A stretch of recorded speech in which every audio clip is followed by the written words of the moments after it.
السلام علیکم۔ اس ویڈیو میں ہم سورۃ الفرقان کی آیت نمبر 62 کے لفظ نمبر 8 کو سمجھیں گے۔ خلفتن۔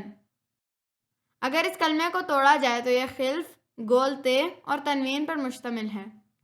خلف کا مطلب ہے جانشین، یعنی پیچھے آنے والا۔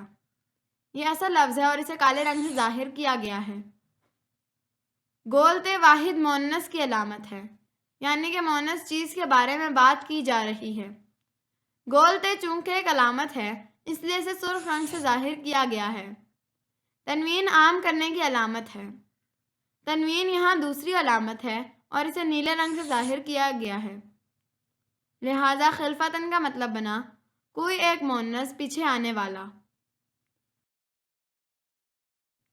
یہاں یہ بات بھی غور طلب ہے کہ قرآن پاک کے لفظ خلف اور اردو کے لفظ خلف دونوں کا مادہ خے، لام اور فے ہے اور دونوں کا مطلب جانشین ہے۔ لہٰذا قرآن پاک کا لفظ خلف اردو کا لفظ خلف بنا ہے۔